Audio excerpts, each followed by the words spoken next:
Kebahagiaan menurut Buddha Dhamma. Senantiasa bahagia dalam situasi apapun, inilah yang senantiasa dikejar manusia. Manusia ingin hidup bahagia, hidup tenang, tentram, damai dan sejahtera. Sebagian orang mengejar kebahagiaan dengan bekerja keras untuk menghimpun harta.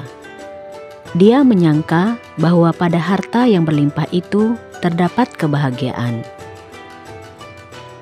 Ada yang mengejar kebahagiaan pada tahta, pada kekuasaan. Beragam cara dia lakukan untuk merebut kekuasaan. Sebab menurutnya, kekuasaan identik dengan kebahagiaan dan kenikmatan dalam kehidupan. Dengan kekuasaan, seseorang dapat berbuat banyak. Orang sakit menyangka bahagia terletak pada kesehatan. Orang miskin menyangka bahagia terletak pada harta kekayaan. Rakyat jelata menyangka kebahagiaan terletak pada kekuasaan dan sangkaan-sangkaan lain. Lantas, apakah yang disebut bahagia?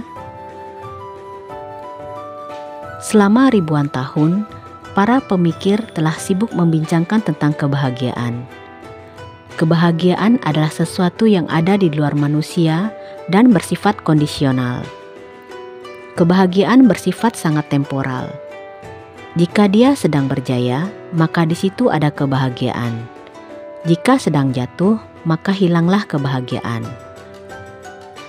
Maka, menurut pandangan ini, tidak ada kebahagiaan yang abadi dalam diri manusia.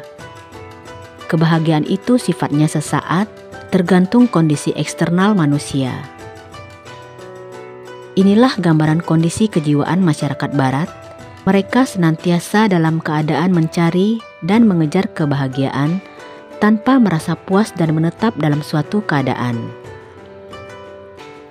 Agama Buddha menyatakan bahwa kesejahteraan dan kebahagiaan itu bukan merujuk kepada sifat badani dan jasmani setiap orang.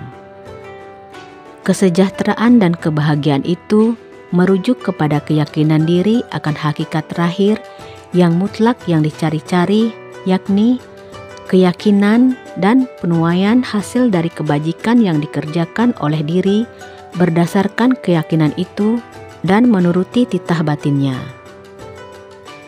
Jadi, kebahagiaan adalah kondisi hati yang dipenuhi dengan kekuatan keyakinan atau sadabala dan berperilaku sesuai dengan keyakinannya itu. Mereka bahagia hidup dengan keyakinan dan menjalankan keyakinan. Bagaimana cara mendapatkan kebahagiaan dalam Buddha Dhamma?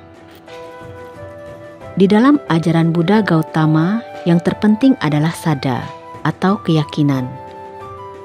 Dengan keyakinan, maka untuk mewujudkan apa yang kita inginkan menjadi lebih mungkin.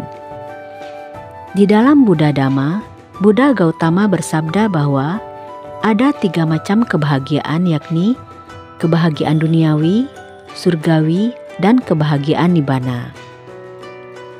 Kebahagiaan duniawi untuk rumah tangga dapat dicapai dengan keuletan, rajin dan semangat juang yang tinggi. Dengan itu, maka rumah tangga akan mendapatkan kebahagiaan, yaitu berupa harta kekayaan. Setelah berhasil mendapatkan kebahagiaan dengan harta kekayaan, sepatutnya rumah tangga berusaha menjaganya dan merawatnya.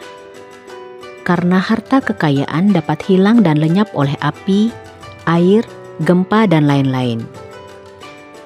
Walaupun sebenarnya pada dasarnya harta benda itu tidak kekal dan pasti akan lenyap, namun sepatutnya kita tetap merawatnya. Sementara itu, kebahagiaan surgawi dapat dicapai dengan 4 hal, yakni sada, moralitas, berdana, dan panya. Dengan sada atau keyakinan, maka kita akan mudah melakukan setiap ajaran Buddha. Kita tidak akan ragu dengan apa yang disampaikan oleh Buddha Gautama dengan ajaran Dhamma yang ada. Dengan tidak ragu, maka secara otomatis akan mudah bagi kita untuk melaksanakan Dhamma, dan dengan melaksanakan Dhamma itu, maka kebahagiaan surgawi juga akan tercapai. kebahagiaan surgawi juga dapat tercapai dengan moralitas. Moralitas adalah bagian dari dhamma. Menjalankan sila berarti juga menjalankan dhamma yang dapat menghasilkan kebahagiaan. Dengan berdana, kebahagiaan surgawi juga dapat dicapai. Banyak contoh orang yang mencapai kebahagiaan surgawi dengan berdana. Seperti seorang putri yang rajin berdana pada zaman Buddha Gautama, sehingga pada saat ia meninggal dunia, ia terlahir di alam surga. Dengan kebijaksanaan, maka kita dapat membedakan yang baik dan yang buruk, sehingga kita akan terus melakukan hal baik yang dapat berdampak pada kebahagiaan. Inilah 4 pilar untuk mencapai kebahagiaan surgawi. Jika keempat pilar itu bisa kita praktikkan dengan baik, niscaya kebahagiaan akan dapat kita rasakan. Yang terakhir, kebahagiaan paramata. Kebahagiaan nibbana atau kebahagiaan yang sejati. Ini adalah kebahagiaan yang paling tinggi. Nibbanam paramam sukham dapat dicapai dengan terus mensucikan pikiran, baik melalui meditasi maupun berdana atau perbuatan baik lainnya.